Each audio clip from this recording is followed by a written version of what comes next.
Grüezi miteinander, ganz herzlich willkommen und einen wunderschönen guten Tag, meine sehr verehrten Damen und Herren, liebe Freunde. Ich begrüße Sie aus Berlin zu dieser Sondersendung von Weltwoche Daily, die andere Sicht, unabhängig, kritisch, gut gelaunt, aufgezeichnet am 14. Oktober 2024 am Potsdamer Platz hier eben in Berlin. Und zwar befinde ich mich gerade kurz an einer Konferenz, die sich mit den transatlantischen Beziehungen beschäftigt, veranstaltet unter anderem von Matthias Corvinus Kollegium, diesem angesehenen Bildungsinstitut mit, ich glaube, man kann das sagen, ja, etwas konservativer Prägung in Budapest, aber sie haben auch Ableger in Österreich und sind auch in Deutschland tätig. Und der Mann, der neben mir sitzt, ist eine illustre Persönlichkeit. Wir kennen uns, wir haben auch schon miteinander uns bei anderer Gelegenheit unterhalten. Balázs Orbán, er ist, you are the director, er ist eigentlich der Präsident, er ist sozusagen der Chef, der oberste Chef dieses Matthias Corvinus Kollegiums, aber nicht nur das, er ist auch Mitglied des ungarischen Parlaments und er ist einer der engsten Berater, der Strategieberater des ungarischen Premierministers Viktor Orbán. Die exakte Funktion lautet The Political Director to Prime Minister Viktor Orbán, advising on strategic decision making und er eben der Chairman, der Verwaltungsratspräsident des Matthias Corvinus Kollegiums. Ich werde das Gespräch auf Englisch führen, aber immer auch eine kleine Simultanübersetzung in Deutsch hier anfügen. Well, Balázs, welcome to our program. We had the privilege to have this fantastic, interesting and very important trip together to Kiev, to Moscow, to Azerbaijan. You had the opportunity to go to China and then also to Mar-a-Lago. Ich spreche ihn gerade darauf an. Balázs Orbán war natürlich auch dabei auf dieser Friedensmission. What's your, after the several months, what's the most important takeaway, the most important effect of this peace mission of your Prime Minister? Was ist der wichtigste Effekt, die mittelfristige Wirkung, die jetzt schon spürt, dieser Reise von Viktor Orbán? Übrigens sind die beiden nicht verwandt, sie heißen nur gleich. You're not related. Stimmt. Good morning, ladies and gentlemen. It's a privilege to be here and to talk to you again. Well, I think the most important takeaway of the peace mission was that now, since we started this initiative, it's not impossible to talk about peace in Europe, which was previously, it was almost impossible. It was a taboo. And the Hungarian position is rock solid since day one, 2.5 years. We're talking about that there is no solution for this conflict on the battlefield. So we have to find a diplomatic solution. So it means that the sooner we restore communication channels, start to talk about ceasefire and start to at least discussions about the possibilities of a long-term peace agreement, it will be the better for everyone. Also Balázs Orbán zieht ein positives Fazit. Er sagt, das Wichtigste war, dass wir wieder Gespräche führen können über den Frieden in Europa, dass man aus dieser Gesprächsblockade herausgekommen ist. Die Position Ungarns sei vom ersten Tag an klar gewesen. Man wollte, dass man diesen Krieg isoliert, dass man ihn auch einhegt, nicht größer werden lässt. Dazu braucht es Gespräche und das sei nun eigentlich nicht mehr rückgängig zu machen. Sie haben einen ganz interessanten Standpunkt hier vertreten an dieser Konferenz. You have issued a very interesting point of view at this conference just before on your panel, Balázs, which is that somehow we are entering a world where we should choose sides, or where it is forced upon us to choose sides. The good against the evil, the bad guys against the good guys, or the good guys against the bad guys, the Democrats against the autocrats. What is wrong with this kind of block-building worldview? Was ist falsch an dieser neuen Sichtweise, die sich uns da aufdrängt? Wir werden ja immer gezwungen, die Seiten zu beziehen. Du musst bei den Guten sein, darfst nicht bei den Bösen sein, musst bei den Demokraten sein, nicht bei den Autokraten. Woher kommt dieses manichäische Weltbild und was ist aus seiner Sicht falsch daran? Well, it's a very interesting topic. I had long discussions with many political scientists and scholars, very good ones with Patrick Deneen, who had to be in the same panel with me, an American philosopher, and I realized that the post-Cold War narrative or world order was based on the idea of neoliberalism. Neoliberalism in a Francis Fukuyama sense. Francis Fukuyama is an American scholar, and he said in the 90s that history is over, end of history, and this neoliberal way of thinking of political system, on economic structure, of civilizational framework will be dominant in the upcoming decades.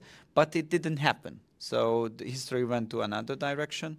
This was the liberal interpretation. Through this, they wanted to change every country and turn it into a progressive liberal country. They even done it in their own country. They even done it in Europe. They even tried to do it in the Middle East and Central Asia after the wars. But history went to another direction. It means that now in this new era, everybody sees that this is an era of sovereignty, different political systems, different economic structures, different civilizational backgrounds, but they all powerhouses, and they have to be able to work together in a peaceful way. Otherwise, we will end up in a third world war. But the liberal theologists or political thinkers, they do not give up. They have their own new narrative, and this new narrative is openly expressed by Francis Fukuyama again. So I don't know if our followers do know that, but he has a new theory, and his new theory is about that before the end of history, there will be an ultimate fight, and it's inevitable, between good and bad guys, between democracies and autocracies. So the world inevitably will change into blocks. So it's a new Cold War logic where you have different blocks, and your only chance is to choose in which block you want to belong and accept everything which comes from the bloc leaders.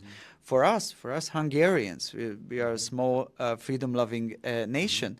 This is not acceptable as a framework, because it goes against freedom of our decision of our own country. So we don't want to be again pushed into a Cold War bloc formation logic. We want to remain independent, and we want to build up connections with all sides based on our national interest. And this is an intellectual fight which is going on right now. Das ist ein ganz interessanter Punkt. Ich habe das in dieser Klarheit zum ersten Mal auf dem Panel gehört. Was Balázs Orbán hier sagt, ist, dass der berühmte Theoretiker, ich glaube in Washington lehrende Politphilosoph, Politdenker, Geostratege Francis Fukuyama hat dieses berühmte Buch geschrieben, die End of History, am Ende des Kalten Krieges, quasi das westliche Modell, das demokratisch, marktwirtschaftlich liberale Modell habe sich durchgesetzt, und alle würden ungefähr nach diesem Muster jetzt ihre Gesellschaften organisieren. Das hat aber nicht geklappt, das ist an sich gescheitert, oder es hat sich nicht in dieser Form realisiert, wie sich das Francis Fukuyama vorgestellt hat. Das war auch nicht das Ende aller Kriege, sondern wir beobachten, das sagt Balázs Orbán, wir beobachten verschiedene souveräne Machtzentren, und die aus seiner Sicht natürlich irgendwo zusammenarbeiten müssen, um eine friedliche Welt herzustellen.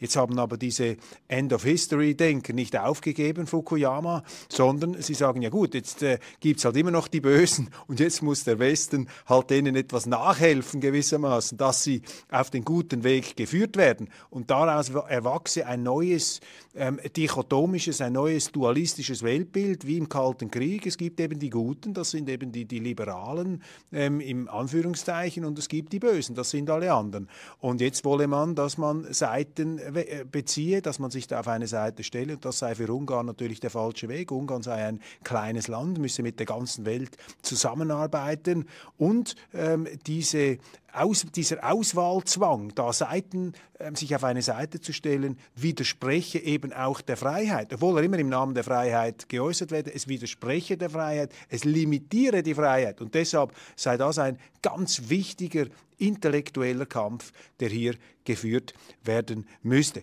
However, your opponents, they will say, but Balázs, I mean, you are also a freedom-loving person. How can you interact with these terrible governments of China and of Russia? They are destroying freedom. They're putting the free people into prison. They are autocrats. They have a system. They start wars. There are these terrible bad guys. How to cooperate with them? This is appeasement policy. This is like the 30s again, where they embraced Hitler, hoping they could pacify him, but then they ended up. This is a naive worldview. This is the narrative that is countered against you. You hear it every day. You read it every day. How to counter this argument from your opponents. Also ich habe ihm jetzt gesagt, es gibt natürlich dann die sagen, ja, schön und gut, das ist einfach naiv, was er sagt. China, Russland, das sind schlimme Länder, die sind gegen die Freiheit und mit denen zusammenarbeiten zu wollen, das ist Appeasement. And at the end of appeasement, the crocodile will eat you, as Churchill famously said. So, wie kontern Sie was sagen die Ungarn gegen diese, vor allem in Deutschland, especially in Germany, very strong view? So first of all, I think everybody has to decide whether he wants to change the entire world or save its own nation. Mm-hmm. And you have to choose between the two. Because it's not both will not going to work. I think it's widely shared by many Hungarian voters. We Hungarians, we have our own political system. We have our own understanding of freedom, democracy, rule of law, and how we want to live our life. And we don't want to impose it on others. They have their own view. We are not here to criticize them. It's their decision. It's their life. It's their political structures. So it's our job is to think and take care of our own country.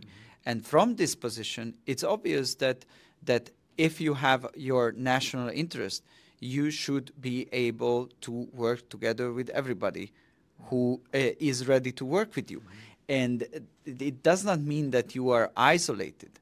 So what we in the Hungarian government are talking about, economic neutrality. Mm-hmm. We don't want to make our economic decisions based on any ideology or geopolitics, but just on the interest of Hungarian people and the interest of a Hungarian business community.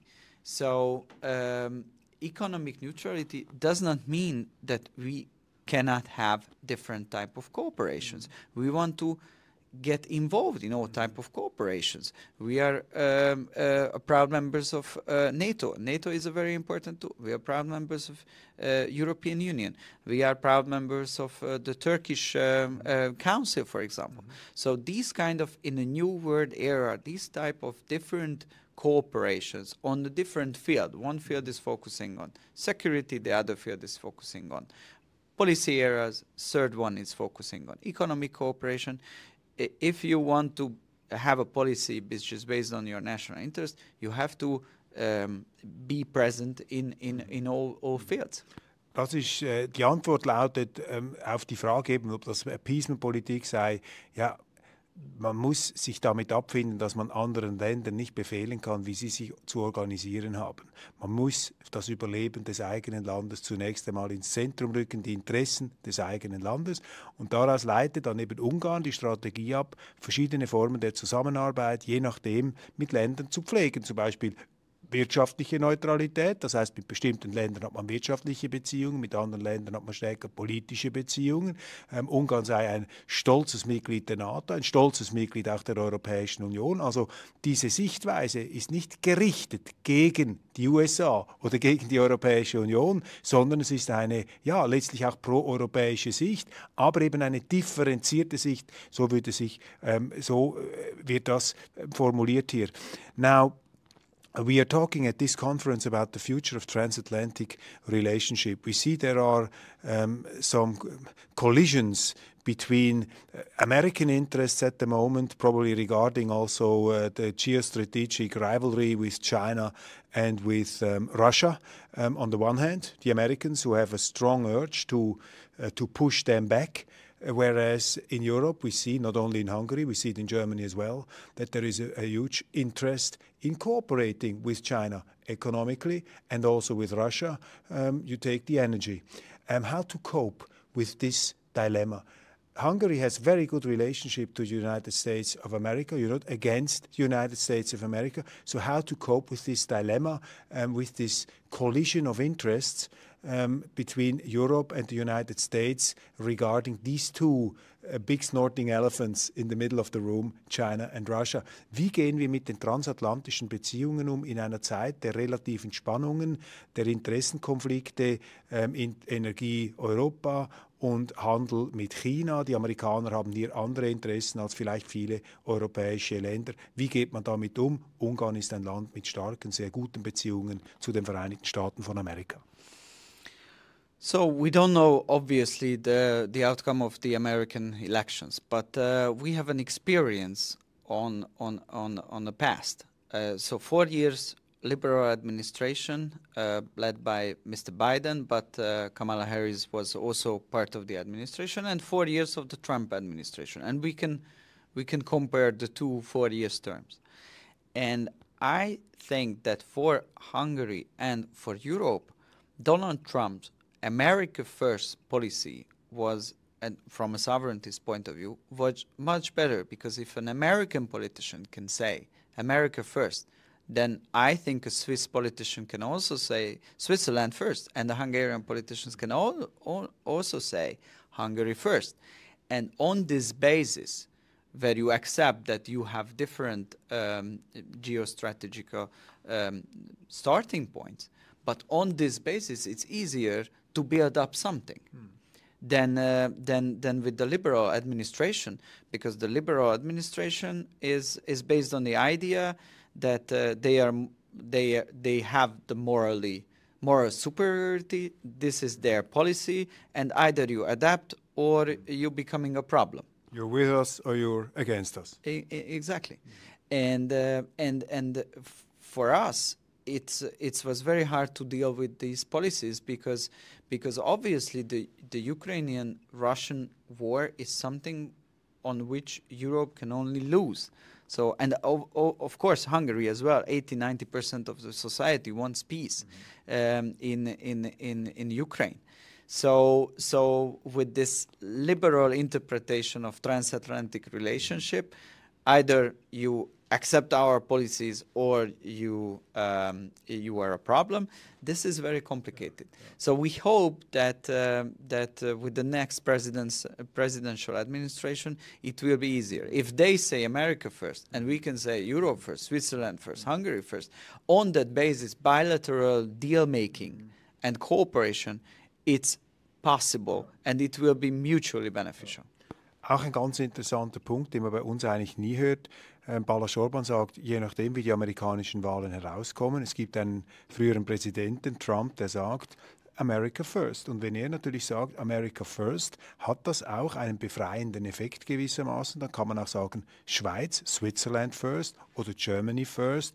Das heißt also, America first ist nicht einfach Dominanz der Amerikaner über alles, sondern es gibt natürlich auch den anderen Ländern die Möglichkeit, ohne ein schlechtes Gewissen zu haben, ihre Interessen in den Vordergrund zu stellen. Und das eröffnet natürlich wieder Kooperationschancen. Jetzt möchte ich ihn fragen, es ist natürlich ein ganz heißes Thema, dass in der Europäischen Union versuchen sie natürlich, den Standpunkt von Ungarn unglaubwürdig zu machen. Es gibt ja ganz massive Kritik an Ungarn und ich höre das auch aus dem Kreis manchmal von Weltwoche-Lesern, die sagen, ja, die Ungarn, Viktor Orbán, der nimmt da das Geld aus Brüssel, aber wenn dann Regeln umsetzen muss, ist das nur à la carte und Ungarn ist sowieso eine halbe Autokratie, es ist ja eh eine Einparteienherrschaft und der kontrolliert die Presse und das ist quasi, der gehört eben auch zu diesen bösen Autokraten.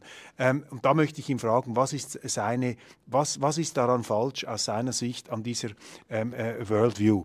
I just said that the European Union is strongly attacking the credibility of your country. You know, these criticisms, they say, well, you know, Hungary, they have double standards, they take the money from Brussels, but they will have their own rules. And by the way, Orbán is also, I mean, not you, Orbán, the other Orbán, the Prime Minister, he's a half autocrat, a dictator, as Jean-Claude Juncker said as well. So Hungary with one foot or even more is already in the camp of the autocrats, you know, against the democracies. This is how, from Brussels, the credibility of your point of view is attacked. You know, you feel that you have to live with it every day. Now, here you have the chance to counter these misperceptions from your point of view. What does Hungary say to these harsh criticisms from Brussels? I don't know if the readers or the viewers of Weltwoche have seen the Strasbourg debate last week. We have brought the speech of Viktor Orbán in its entirety, and we have also had comments on the speech, which was an amazing speech and an amazing debate, by the way. I agree with you that it was amazing, but also frightening, because Viktor Orbán went to Strasbourg as a leader of the country which is having the rotating presidency of European Council, and he wanted to talk about the European problems. Then why? And it's not just said by the bloody Hungarian sovereignties, but also Emmanuel Macron, who is talking about possibility of European Union dying, or Mario Draghi, who is talking about the declining competitiveness of Europe. And my prime minister touched all these issues, and he said that we have a plan as a rotating presidency, how to make Europe great again, how to make Europe competitive again, how to have initiatives which are catalyzing actually our energy. And the response from the Brazilian liberal elite was zero. It turned out that they are defending the status quo. They are not willing to change at all in any policy dimension, although they are responsible for all the failed policies: failed green transition, bureaucratic burdens, declining competitiveness against China and against the United States, failing agriculture policy, failing enlargement policy, failing migration policy. They are the ones who made the bad decisions in years. And they are not ready to admit, or at least not ready to at least take into consideration that something else has to be done. And this is a very big problem, not just for Hungary, but for entire Europe. A new leadership with a new mindset is needed. Otherwise, this decline will continue. But is Hungary an autocracy? Are you the consigliere? Are you the Henry Kissinger of a autocrat, of a sinister autocrat in Budapest? Is Prime Minister Orbán in the camp of the bad guys?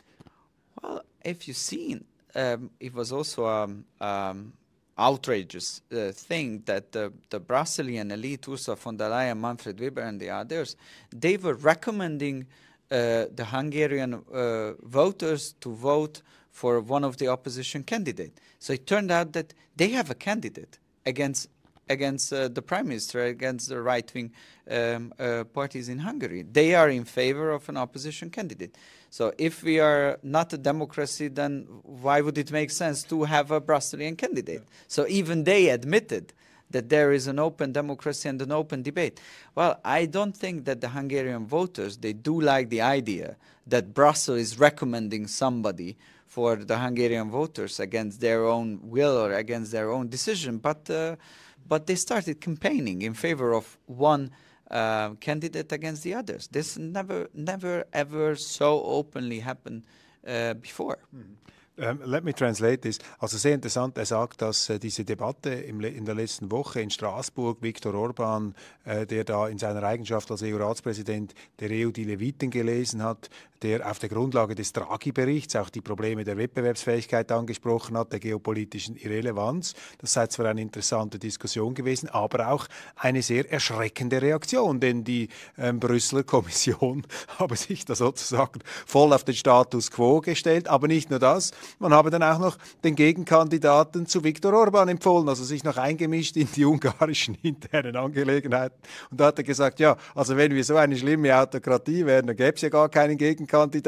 Also haben sie ja unfreiwillig zugegeben, dass es eine Demokratie ist in Ungarn und keine Autokratie. Und deshalb sei natürlich diese Diskussion, habe sich auch da etwas ad absurdum geführt. Aber Sie haben es gespürt an den Aussagen und wie er es gesagt hat. Das ist nicht jetzt mit leichter Hand hingelegt. Das waren große Feindseligkeiten auch zu spüren. There was a lot of negative energy was you could sense in the reaction of the politicians in Europe. Also man konnte diese negative Energie spüren, dass die Aussagen zusammengefasst. Vielleicht noch eine Anschlussfrage hier. Er hat es jetzt gerade angesprochen, die Europäische Union habe ein Leadership-Problem. Man müsse die Leadership hier, vielleicht müsse es eine andere Leadership geben, damit sich dieses Verständnis der Europäischen Union verändert. Mehr Souveränität für die Nationalstaaten, weniger supranationale Dominanz aus Brüssel. Ich möchte dazu ihm eine Frage stellen. You just mentioned that there is a leadership problem, let's say, within the European Union, where you have this supranational way of thinking, which means dominating the member states, and you are advocating a more sovereignty-oriented Europa der Vaterländer according to the de Gaulle model. My question is it really a leadership problem in the European Union? In Switzerland, we would say there are structural problems. It is really a deep structural institutional flaw of the European Union that there is somehow an ingrained tendency to supranationalism, and the way as it is constructed now, everybody is responsible for everything and nobody for something specific, is actually leading to this chaos and to this centralism. So it's more a centralism out of chaos and not so much of the making of the politicians. So it's not so much a leadership problems. The leadership problems are more a symptom of deeper structural problems of the EU. Has not the EU to be reformed? Ich frage, haben wir wirklich ein Leadership-Problem oder ist die EU nicht einfach eine Fehlkonstruktion? In dieser Form von heute muss man nicht die EU umbauen. Yeah, I understand your point, and I think it's a very wise point. When we start discussions about reforms of EU, we also touch these points. But I think that even under the current structure, even under the current treaty structure, it's not impossible to work together if there is good leadership and wise leadership, which means that there are no leaders who are willing to use the entire institutional structure to force policies and decision on others. If they use the current institutions, as it is happening very often, to force others to sign up for their policies, then it's a problem. But with wise institutional leadership, when you understand that the European Union is a very complex issue, you cooperate 27 member states, more than 30 policy areas. Never ever in a history such deep cooperation was among the European nations. You have to be very cautious and you have to be very modest if you want that to be working. I still believe that under a good leadership, it's not impossible. And in many times, it turns out that if Brussels is saying that there is one European problem and it cannot be solved on the national level, so I'm here to grab the power and I will solve it, it turns out that it's a dead-end street. This is what happened with the migration. They were saying that we need European solution, but things became worse than before. And now everybody is arguing in favor of opt-out, get back our sovereignty. And the same with the green policy. Green transition is, in general, it's an inevitable thing. It's not a bad thing at all. It's badly managed institutionally. Why? Because they were saying that we are the ones, it's a transnational issue, we are the ones who will be managing that. But they were overtaken by green radical leftist idea, and the entire green transition collapsed. So now everybody is willing to take back this part of sovereignty. Auch wieder ein interessanter Punkt aus meiner Sicht, eben die Frage, ist es eine institutionelle Fehlkonstruktion? Er sagt, ja, habe Verständnis für diese Frage, aber er sei überzeugt, dass auch innerhalb dieser strukturellen Probleme eine bessere EU möglich wäre, mit besserer Leadership. Und man sehe ja auch, dass es solche Veränderungen gäbe. Stichwort Migrationspolitik, Stichwort grüne Politik. Da habe die EU das gepackt und die Probleme eigentlich nicht gelöst, sondern verschlimmert. Und jetzt gibt man es zurück. And one could add as an example is the Prime Minister of Poland, Donald Tusk, who is a champion of the EU, but who is now a second Orbán and saying we have to take back the responsibility for migration to Poland. Same in the Netherlands. Und also es gibt auch solche Euroturbos wie in den Niederlanden oder in Polen, die genau jetzt auf dem Weg eines Viktor Orbán mehr Verantwortung zurückholen auf die Stufe der Mitgliedstaaten. It's so interesting, Balázs, that I see you are an intellectual, and it's amazing you're writing books also. This is not just like, a bit out of the hip, some thoughts. You are a serious thinker of geopolitics, of also of philosophy, of political philosophy, of the mindset of people. And my observation is that Hungary is doing quite a job also in the educational field, not just for Hungary. I mean, we are now in Berlin. You have the Matthias Corvinus Collegium. You have in Vienna. You have an university. You can make PhDs there. It's a university. It's not like a Soviet-style, ideology, fabrication, production site. It's a real university. And I was just thinking, is this somehow also part of a strategy that you are saying we have to educate people's minds also? We have to open them up again for conservative thoughts, because we are living in the age of progressivism. We are living in an age which was dominated, you could say, by the liberal left. And in this paradigm of thinking, it is almost impossible to come to the conclusions that the more conservative or liberal conservative-minded human being could come to. So is the education also an emphasis of your government? Are you also an ambassador, not only political director for Prime Minister Orbán, but also are you also an intellectual ambassador von Conservatism? Meine Frage ist einmal, sind die Ungarn auch damit beschäftigt, hier über das Corvinus-Kollegium auch intellektuell zu wirken, ausbildungsmäßig zu wirken, das Konservative zurückzubringen gegen diesen Progressivismus, gegen diese Ideologie, über die wir eingangs gesprochen haben, alles into good and evil, aus jedem Konflikt macht man einen Kreuzzug, turn every conflict into a crusade, that's the progressivism. So are you also an ambassador of education? Yes, I try to be. We Hungarians have a duty for our people and our young people especially, because we are living in an era of change, so in a transition period which could take for like decades, and no one knows what order we will live under in 2050.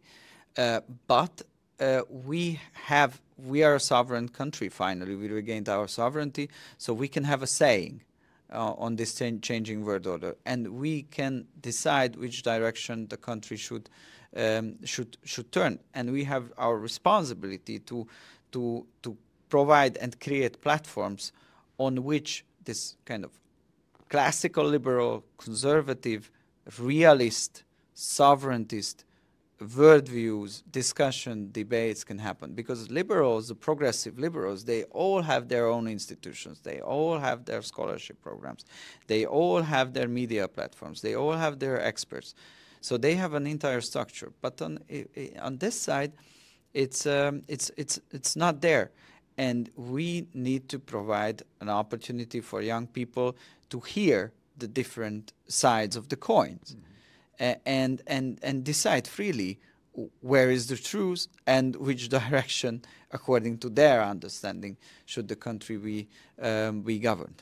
A very short last question we translate afterwards. What is for you personally the most important issue of conservatism, which is not an ideology? One could argue conservatism is not an ideology. It's more like an evolutionary way of life, which has been developed, in the everyday life. It's based on traits. What is for you the most important trait? What is the most important element of conservatism?